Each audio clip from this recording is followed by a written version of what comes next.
네, 한국은행 오늘 금융통화위원회를 열었는데 이와 관련된 이야기 신영증권 자산전략팀의 조용구 선임연구원 연결해서 말씀 들어보겠습니다. 안녕하십니까, 연구원님? 네, 네, 안녕하십니까. 일단 금리 동결했습니다. 한국은행에서 볼 때 한국 경제 지금 성장률이라든가 좀 뭐 삼성전자 이야기도 이런 상황이 불거지니까 경제에도 좀 악영향이 있을 것이다 이런 얘기가 나오고는 있는데 일단은 우리 한국의 경제 성장률 시각을 어떻게 가져갔는지 정리부터 부탁드립니다. 네, 네, 한국은행은 이번 수량경제 전망을 통해서 네, 기존 성장률 전망치 2.7% 유지할 것임을 밝혔습니다. 네, 네, 물가 상승률은 지난 9월 농축산물 가격 급등 등에 따라서 전년 동월비 1.2%까지 회복이 되었고요. 이런 부분 반영이 돼서 연간 전망치가 이제 기존 1.1에서 1.0으로 좀 소폭 하향이 됐습니다. 사실 올해 전망치에 대해서는 상당 수준 이제 시장의 컨센서스가 형성이 되어 있었고 상당히 선반영된 부분이 있기 때문에 내년 성장률이 더 중요했던 부분인데요.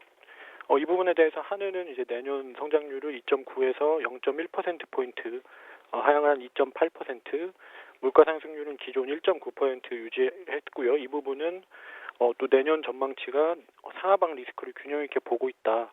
이런 부분을 또 총재가 강조를 했습니다. 전반적으로 볼 때 단시일 내에 추가 인하는 좀 이루어지기 힘들 것으로 판단이 되고요. 금리 정책 변경에 신중하겠다 이런 부분이 상당히 반영이 된 것으로 보고 있습니다.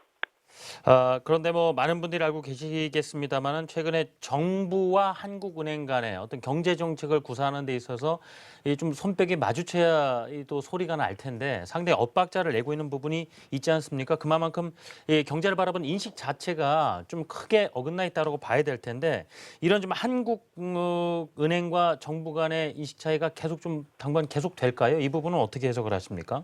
네, 네, 그 부분에 대해서 말씀을 드리면 이제 네, 일반적으로 경제 주체들에 대한 이제 기대 심리 관리라든지 이러한 부분 차원에서 정부의 경제 인식이 한국은행이라든지 기타 민간 금융기관에 비해서 다소 낙관적일 수밖에 없다 이런 부분은 사실 존재합니다. 다만 최근에 화제가 된 부분은 이제 말씀해주신 대로 유일호 부총리라든지 아니면 리지어 총재가 서로 통화정책 여력과 재정정책 여력 서로 이제 강조를 하면서 서로 좀 미루는 게 아니냐 이런 부분이 좀 있었는데요. 실제로 이 부분에 대해서 또 총재는 기자회견을 통해서 원론적으로 향후 양쪽에 이제 모두 정책 여력이 존재한다 이런 부분이 정부와 원활한 소통을 바탕으로 해서 어떤 정책을 우선할지 어떻게 정책을 좋아할지에 대해서 결정을 하겠다 이렇게 좀 설명을 한 부분이 있습니다.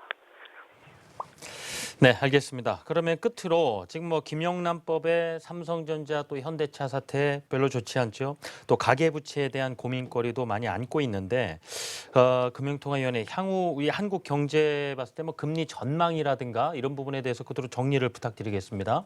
네, 네, 먼저 김영란법에 대해서 네, 말씀드리면 단기적으로 이제 일부 서비스 업종이라든지 이런 쪽에 영향은 주겠지만 여러 가지 불확실성이 남아 있다. 그래서 더 면밀하게 영향 분석하겠다 이런 좀 원론적인 멘트가 나오면서 판단 보류 입장이다라고 지금 판단을 하고 있고요. 현대차 사태에 대해서는 7월에서 9월 파업으로 인한 생산 차질이 전체의 3% 수준이다. 향후에 원만한 합의가 진행된다면 재고 관리 등을 통해서 상당 수준 만회될 수도 있다. 이렇게 좀 비교적으로 낙관적으로 좀 밝혔습니다. 문제는 이제 말씀하신 대로 삼성전자인데요. 실제로 이제 삼성전자가 우리 경제에서 차지하는 영향이 매우 크고 이를 고려해야 된다라는 부분도 인정을 했고요. 아직 금리 결정이라든지 성장률에는 충분히 반영이 안 됐다라고 이렇게 말씀하신 부분이 있습니다. 전반적으로 이제 시장에서는 가계부채 증가세가 좀 억제가 되고 국내 경기 하방 리스크가 지표로 확인이 된다면 빠르게 내년 1분기 중에는 이제 금리 인하 가능하지 않겠냐 이런 전망이 좀 대세를 이루고 있고요. 저는 2분기 조금 늦게 2분기 중에 금리 인하가 이루어지느냐 또는 미국 쪽 금리 인상 사이클이라든지 이런 쪽에 영향을 많이 받아서 1.25% 동결 기조가 연간 이어지느냐 이 부분의 이제 여부로 좀 판단을 하고 있습니다. 네, 오늘 있었던 금융통화위원회 내용과 분위기 좀 정리를 해주셨습니다. 신영증권 자산전략팀의 조용구 선임연구원이었습니다. 말씀 감사합니다. 네, 감사합니다.